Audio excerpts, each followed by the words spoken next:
I'm building an entire AI strategy workshop, which is what I do for a living, but in real time. And I'm going to show you 30 ChatGPT hacks that took me years to learn, but I'll show you in minutes. Part 1, we are setting the foundation for the workshop. And so the first tip that I'm going to give you is called the Act As tip. And what this is going to do is it's going to have you ask ChatGPT act as the individual you want to assist you with this project. My prompt is act as a renowned AI strategist and instructor and create a workshop outline for me. What this does is this puts me in the mindset of asking ChatGPT to do things as if it was my own team member. And what that will do is it will cause me to have better prompts and be more specific. Here you can see I have a workshop outline, becoming an AI orchestrator. Very smart of you, ChatGPT and my AI strategist, because that is the title of my book. And so it aligns perfectly with me and could be a great add-on to my existing book. So here we have format options, outcomes. It talks about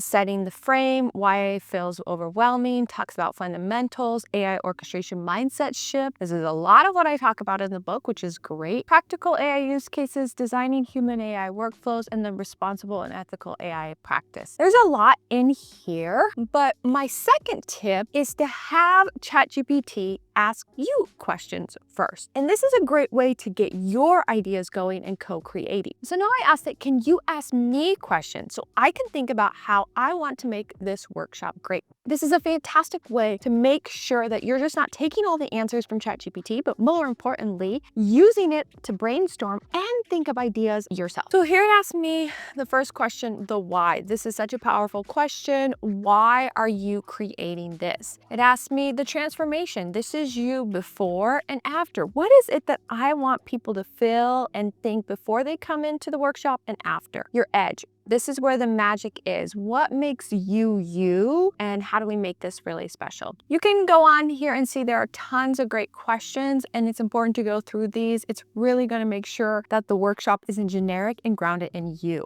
Tip number 3, and that is to use brackets so you can change it later. Scenarios for when you may want to have this. I'm creating a workshop outline. Different clients I have may want to have a workshop an hour and a half a day, a whole day, a week long. And so I may want some brackets for how I can modify this material. Tip number 4, you're going to ask it to start with generate, not write. And tip number 5, add in simple terms for clear outputs. Now that I have told it how to act, I've also had it ask me some questions. I'm going to add the final 3 tips all together. So here is my prompt. I want you to generate, remember tip number 4, a workshop outline. Leave it flexible, add in brackets for client names, dates, times. Keep it in simple terms to sound like me. And here's what we got. We can see we even have a workshop title that will be flexible, which is perfect because I oftentimes change this based on who the client is and specifically what they want to highlight. Second, again, we have client name, date, format, type, all in brackets. Very simple word. Workshop overview, what participants will walk away with. Workshop agenda, AI basics. And so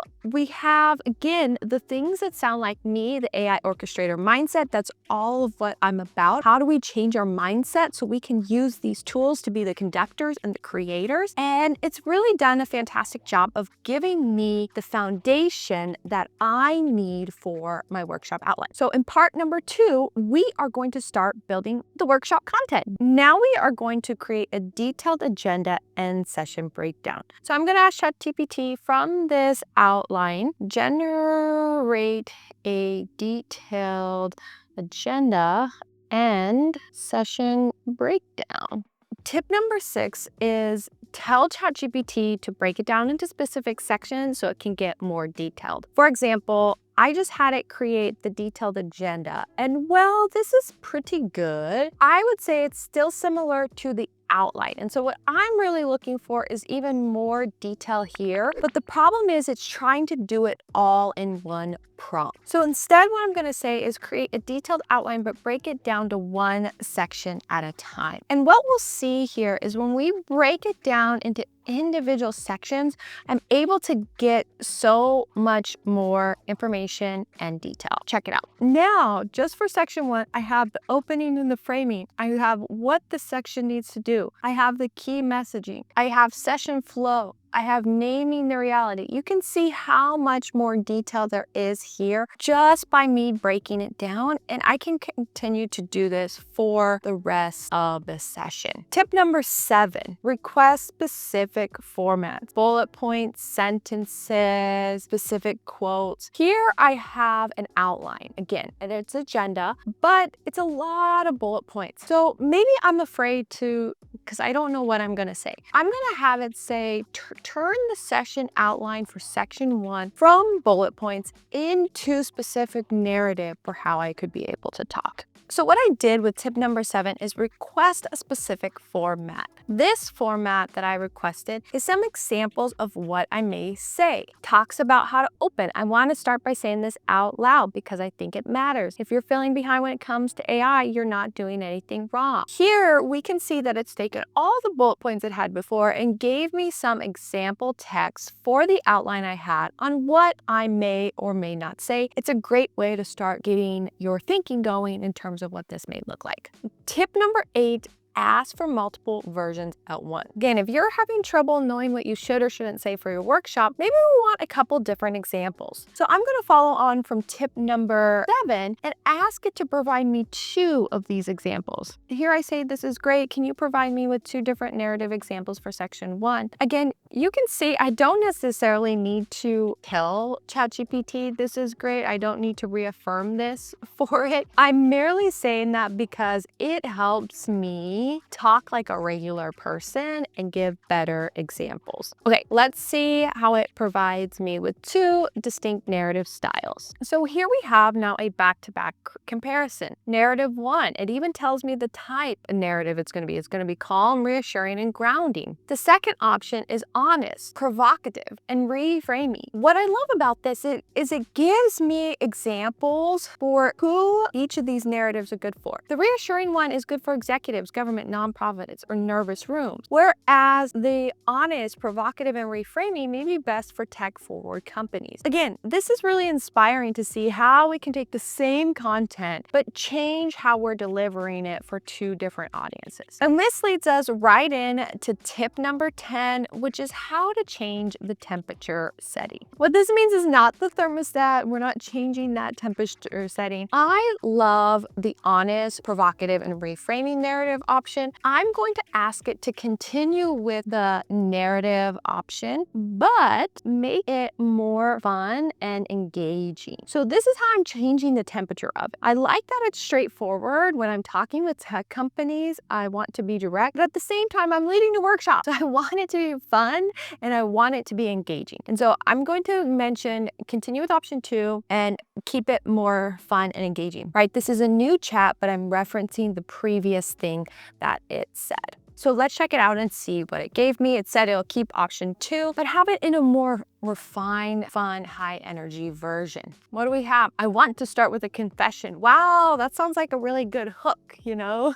I think it's getting a little bit of like YouTube and Reels content creation vibes here. But what it says is if you feel at least a little behind when it comes to AI right now, that's honestly more concerning to me than if you feel totally overwhelmed. Things are moving at a pace that is absolutely not designed by humans. This is a take a weekend course and catch up. This is a fundamental shift. So you can see here, it's a much more casual dialogue and casual type of flow. All right, and now the last tip in building our workshop. This is something I use all the time, and that is called explain to me like I'm 5. And I use this just personally all the time for understanding complex subjects. So we are going to take a section in our workshop and have it explained to me like I am 5. So I'm going to just scroll up to the original outline and see what would be a hard section to understand. So I'm going to take the AI basics section and use that as a place for it to explain it to me like I am 5. All right, here we have it. but it talks about what AI isn't. It's really just a fancy pattern spotter. I always love about the explain to me like I'm 5 or 5th grade, whatever age you want to give it, is it gives a lot of analogies. So here's one. Think about when kids learn to talk. No one sits down and explains grammar. They hear lots of sentences. They start copying patterns. Sometimes it's amazing. Sometimes it's completely wrong, but very confident. That's basically AI. I have used a similar analogy in my workshops regarding how to train AI models. Like we give it all this data the same way we expose children to the real world and how it's important for them to learn. So this is a really good analogy from that standpoint. In the section with these last 5 tips, I have shown you how to dive deep into building the workshop content, right? Going from longer descriptions, not everything all in one, creating the formats, creating multiple formats, changing the temperature setting, referencing things from above, doing step-by-step processes and details, and then also making sure you're explaining it in a simple manner. The next section is all about designing workshop activities. So workshop activities are really important because it keeps things interesting. But if you're like me, I'm not very good at coming up with games and interesting, fun ways. And so AI is a good help for this. Let's check out with my first tip, which is use AI to create a scenario where. So tip number 13 is called create a scenario where. And so what I'm going to use this for is to create example use cases. So my prompt says create a scenario where AI can be used in consumer product goods. Think for a beverage company. Oftentimes when you're teaching a workshop, you want to make sure the examples are very applicable to whoever you're talking about. And so if I'm talking to a consumer packaged goods company, and this is a beverage company, I want to make sure that I'm using scenarios or examples that apply to them. So here I have now some really specific examples for where and how AI could be used. Next tip, tip number 14, ask for lists or common mistakes. This again is great to build off of your scenario. So I'm going to ask it to build me a list of common mistakes consumer packaged goods companies make when implementing AI. Here we have now a great list of common mistakes specifically for consumer packaged goods companies when implementing AI. Treating AI like a tool instead of a capability, chasing shiny use cases, automating bad processes, ignoring human decision points, expecting perfect answers. These are golden. These are great. I see these all the time, so I'm loving these right now. Clear guardrails. I'm like, yes.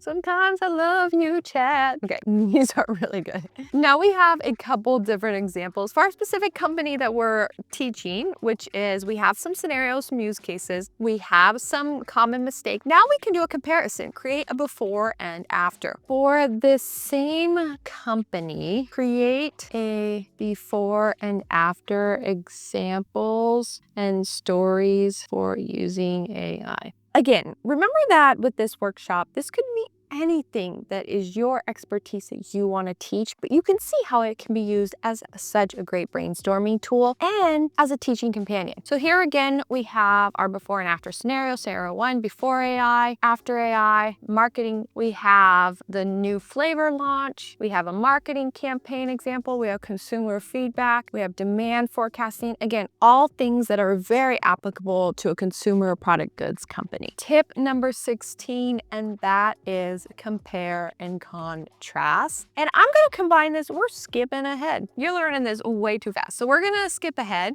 and we're going to combine the next 2 tips with the last tips, tip 16. So tip 16 is compare and contrast. Tip 17 is create a word limit. And we're going to combine this all together with one, which is to have ChatGPT critique its own work. What we're going to do now, I'm going to ask ChatGPT to compare the different scenarios it created and highlight how they are different, but do that with only 2 sentences. Then compare all the scenarios you came up with and critique which one is the best. Okay, so now I just combined combined tip 16, 17, and 18 together, which is I'm having to compare the different scenarios. I'm also limiting the word count, or at least saying just to 2 sentences. So not limiting the word count, but limiting how much it shares in terms of how they're different. So here we have it. This is really nice. I don't have to read through a ton here. I have my 2-sentence comparison regarding how the scenarios are different. And then I have it critiquing its own work and sharing which scenario is the best and why. And it talks about the new flavor launch and the reasons for why that's great. If you're finding these tips valuable, be sure to subscribe to my newsletter. I share weekly tips like these and more about human-machine collaboration. The link is in the description. All right, it's time for section 4 of our workshop, which is refining and personalization. Do not skip this step so that it sounds like you.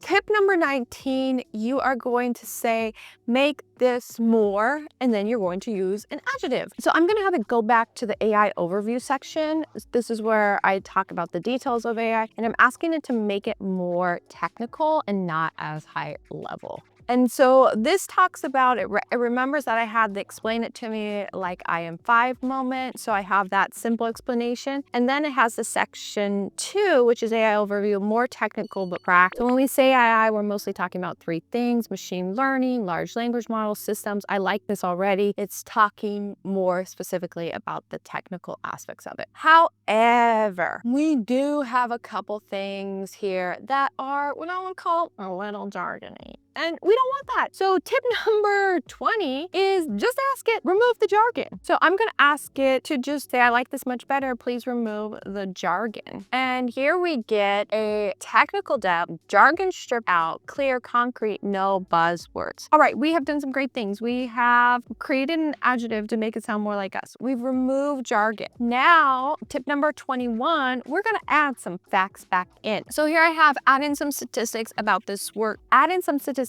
in this workshop regarding how many people are using AI tools such as LLMs. And right away we can see it was searching the web here. What's great now is we have not only how many people are using it, but we can also click on this link here to double check and make sure it is accurate. It's not pulling numbers from some random place. It's from some place that we would actually trust. So lots of statistics here that now I can add into my presentation or my workshop. But I love it also provided me organizational adoption and what that is looking like as well. All right, now we are going to combine together is tip 22, tip 23, and tip 24. They're asking for real world examples. These are, again, a fantastic step, but I want real world applications for this for my consumer product goods company. Okay, here's my prompt. Find examples of companies using AI in consumer products goods and the real world applications for how they are using AI. That is a section regarding asking for real world applications. And then I'm going to ask it to take the stats on AI and create a table comparison of the pros versus the cons of positive versus.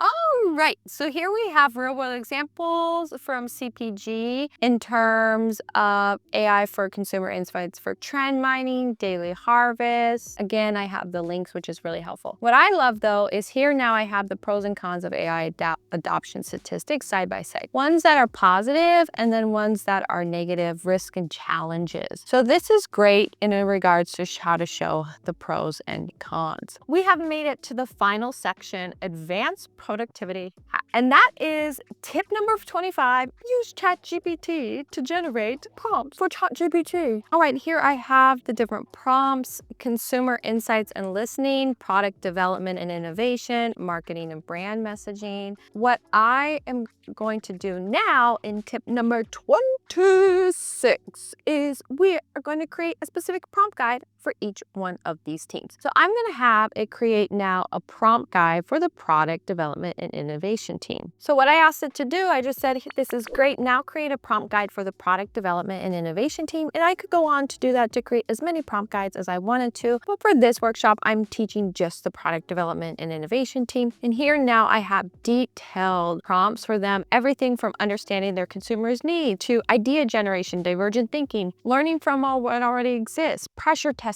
ideas, really, really great prompts. What is great about this prompt guide is we can already start to see a workflow for the product team. The workflow is I have to understand my customer, then I have to come up with solutions for them. Then I need to learn from what already exists. This leads me to tip number 27, chain prompts together for more complex projects. So here my prompt says, can you chain a group of prompts together for this team for their full workflow for idea generation all the way to product release? Again, we start with understanding the customer, generating ideas, learning from the past. This is a great one. Shortlisting and refining concepts. You can see here that it's really creating more of that. However, this is really lengthy. So what I'm going to do is I am going to have chat summarize this into 3 bullet points. And that leads me to tip number 28, summarizing things. And as we can see, we get a lot of information. I'm gonna have it summarize this workflow into the top, let's do 5 best prompts as bullet points. All right, here we have the top 5 prompts for CPG, product development and innovation, understanding the customer, generating on brand ideas, filtering through reality, pressure testing before committing, and aligning and deciding. I love it. So what we're gonna have chat do is we are going to ask it to spot any gaps that we may have missed. I wanted 5 bullet points because I like the number 5. And that leads me to tip number 29, which is ask ChatGPT to ask you what you missed. And here we have what we missed. Well, we have 5 very strong. We didn't miss learning from the past. We missed launching measurement signals. We missed brand trust. We missed human accountability. So it's saying, hey, do you want to expand the list from 5 to 7? And to be honest, I think making sure we have measurement signals at launch, having brand trust, all these are really good. I'm going to say yes. Please expand to 7. And there we have it. It expanded. Now, we have gone through a lot, but it is time for the last and the final tip of all, tip number 30. And that is to save your work in projects so you can iterate and learn from it later. So if you have a paid version of ChatGPT, you can go over here to open the sidebar and you are going to have this project section right here. You're going to create a new project. You're going to title this workshop. And this is an AI workshop for consumer product goods. I'm going to create the project. And then what I'm going to do is I'm going to take all of the work that we just did and I am going to add that to my workshop outline. So all I have to do, click on my previous chat AI workshop outline, which we just worked on together, and I'm going to drag it and drop it into the workshop outline project. So now that I've created my project folder, I am going to go to my previous chat, the AI workshop outline, click the ellipses and move it to a project, workshop AI CPG, the one we just did. Now what we have is we have a great reference point for the next workshops that we do where it will remember what we've talked about. You just watched me build an entire workshop using 30 simple ChatGPT hacks. And these hacks transform ChatGPT from a simple chatbot into your strategic thinking partner. For more AI strategies and insights, be sure to subscribe to my newsletter. And if you've never built an AI agent in your life, what are you waiting for? Watch this video and learn building AI agents in 10 minutes, no coding required.